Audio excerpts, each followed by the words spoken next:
जय श्री राम, जय बालाजी सरकार। नमस्कार दोस्तों, मैं सरिता शुक्ला अपने और आपके यूट्यूब चैनल पर आप सभी का स्वागत करती हूं और बालाजी से प्रार्थना करती हूं कि आप सभी लोग सकुशल अपने घर सुरक्षित हों। जैसा कि प्रदोष व्रत आने वाला है और आज मैं उसी को लेकर के वीडियो बनाने वाली हूं, इसलिए मेरी आप लोगों से रिक्वेस्ट है कि ज़्यादा से ज़्यादा लोग वीडियो को देखिए, लाइक करिए, शेयर करिए, सब्सक्राइब करिए, कमेंट करिए। कमेंट में जय श्री राम अवश्य लिखिए। भाई, जय श्री राम लिखने में क्या कंजूसी है। चलिए, और इस वीडियो में मैं बहुत ही खास जानकारी दूंगी, बहुत ही विशेष उपाय बताऊंगी, घर से सारी दुख दरिद्रता का नाश करने का महा उपाय बताऊंगी। इसलिए वीडियो को ज़रूर देखिएगा, ज़रूर देखिएगा। वीडियो शुरू करने से पहले सबसे पहले सभी बड़ों को सादर चरण स्पर्श, छोटों को शुभ आशीर्वाद और जो मेरी उम्र के हैं उनको प्रेम भरा नमस्कार। और बताइए कैसे हैं आप सभी लोग। आशा करती हूँ कि बालाजी की कृपा से मज़े में ही होंगे और मज़े में ही रहिए। जैसा कि आप सभी लोग जान रहे हैं कि मार्गशीर्ष महीना जो है अब धीरे धीरे समाप्त होने वाला है और मार्गशीर्ष महीने में पड़ने वाला अंतिम प्रदोष और इस साल का भी अंतिम प्रदोष पड़ने वाला है, तो कुछ तो खास होना चाहिए ना। तो सबसे पहले बात कर लेते हैं कि प्रदोष पड़ कब रहा है। देखिए, मार्गशीर्ष मास के शुक्ल पक्ष की त्रयोदशी तिथि 12 दिसंबर को देर रात 10:26 पर शुरू हो रही है। वहीं 13 दिसंबर को शाम 7:40 पर त्रयोदशी तिथि जो है समाप्त होगी। इस प्रकार 13 दिसंबर को मार्गशीर्ष मास का अंतिम प्रदोष व्रत मनाया जाएगा। इस दिन प्रदोष काल संध्या काल 5:26 से लेकर के 7:40 तक रहेगा। ठीक है, तो वैदिक पंचांग के अनुसार 16 दिसंबर से पौष महीने की शुरुआत हो रही है। पौष महीना के कृष्ण पक्ष की त्रयोदशी तिथि 28 दिसंबर को है। तो वैदिक पंचांग के अनुसार त्रयोदशी तिथि 28 दिसंबर को देर रात 2:26 पर होगी। मतलब ये तो पौष माह का हो गया, लेकिन मार्गशीर्ष महीना जो है अंतिम महीना है, साल का अंतिम प्रदोष है, जो आपका 13 दिसंबर मतलब 2024 को मनाया जाएगा। और इस दिन जो है आप बहुत कुछ कर सकते हैं। मतलब इस दिन आप भगवान भोलेनाथ की, जैसा कि ये सभी लोग जानते हैं कि हमारे सनातन धर्म में प्रदोष का विशेष ही महत्व है। यह व्रत प्रत्येक माह मतलब 2 बार ये भी पड़ता है, कृष्ण पक्ष में और शुक्ल पक्ष में। तो इस दिन भगवान शिव के संग माँ पार्वती की पूजा की जाती है और उनके मतलब उन्हीं दोनों लोगों की पूजा करने से सारे पाप नष्ट होते हैं और जो दुख के कारण होते हैं वो भी नष्ट होते हैं। और महादेव और माँ गौरी की कृपा हमारे ऊपर बरसती है। उनकी कृपा से सभी प्रकार की मनोकामनाएं पूर्ण होती है। अतः जो व्यक्ति यह पूजा पाठ करता है, उनकी आराधना करता है, भगवान शिव की पूजा करता है, उनको भगवान भोलेनाथ का आशीर्वाद अवश्य ही प्राप्त होता है। तो इसलिए जो है बहुत ही विशेष और बहुत ही खास है यह प्रदोष का दिन, और ख़ास करके साल का अंतिम प्रदोष है। मतलब इसके बाद हम आ जाएंगे 2025 में, 2024 समाप्त हो जाएगा। तो साल का अंतिम प्रदोष है तो कुछ तो विशेष करना बनता है कि जैसे ये साल का अंत हो रहा है, उसी तरह से इस साल में जो भी हमारी दुख तकलीफ़ें, चाहे जो भी हमारे जीवन में कष्ट रहे हों, चाहे जो भी परेशानियां रही हों, उसका भी अंत होना ही चाहिए। तो इसलिए यह प्रदोष बेहद खास है, बेहद विशेष है।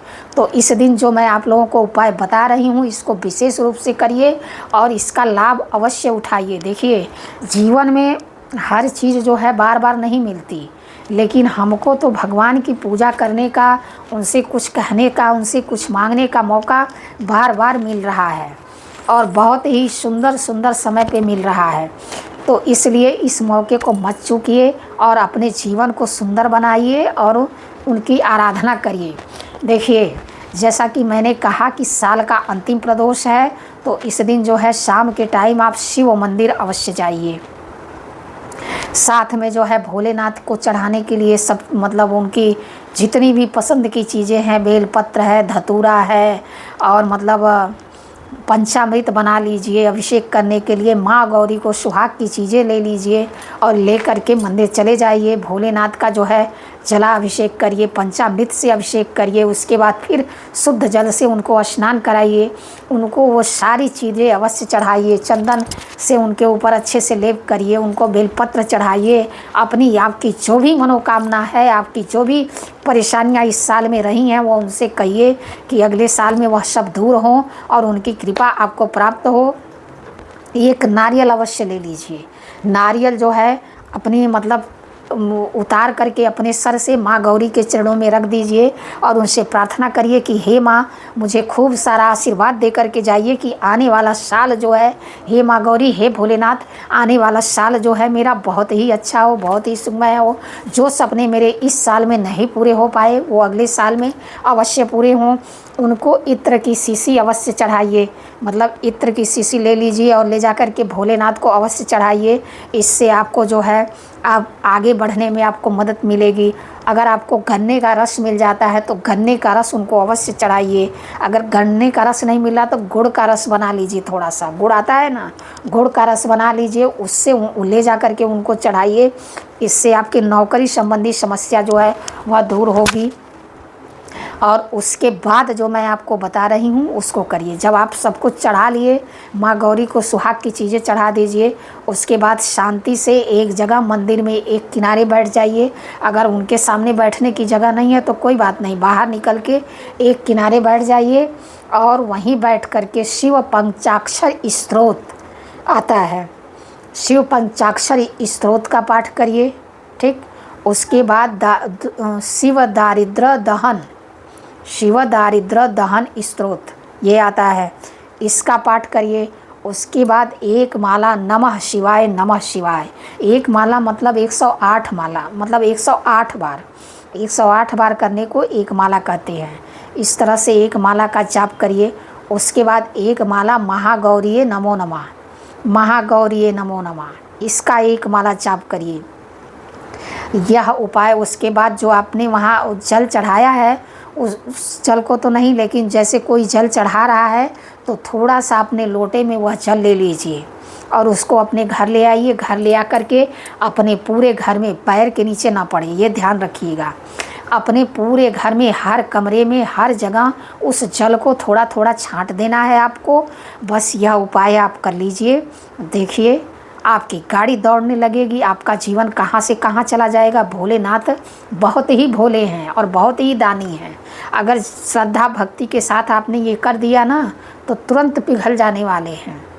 वो तो महाअसुरों को भी मतलब वरदान दे देते थे, तो हम तो कुछ भी नहीं हैं, मतलब इतने बड़े असुर तो हम नहीं हैं ना। तो इसलिए अगर पूरी श्रद्धा और भक्ति के साथ आप यह उपाय करेंगे तो आपके सारे मनोरथ अवश्य पूरे होंगे। जो पिछले साल में नहीं पूरे हो पाए सपने, जो पिछले साल में आपने परेशानियां झेली, जो संकट झेले, वो सारे दूर होंगे और भोलेनाथ का, माँ गौरी का आशीर्वाद आपको अवश्य प्राप्त होगा। यह बहुत ही खास, बहुत ही विशेष उपाय है। इसको करके देखिए और अपनी मनोकामना पूरी करिए। भोलेनाथ आप पर कृपा करें। अगर वीडियो में कोई गलती हो गई हो तो क्षमा करिए। ऐसी जानकारी के लिए हमसे जुड़िए। हमारे चैनल को लाइक, सब्सक्राइब, शेयर करिए। जय श्री राम, जय बालाजी सरकार।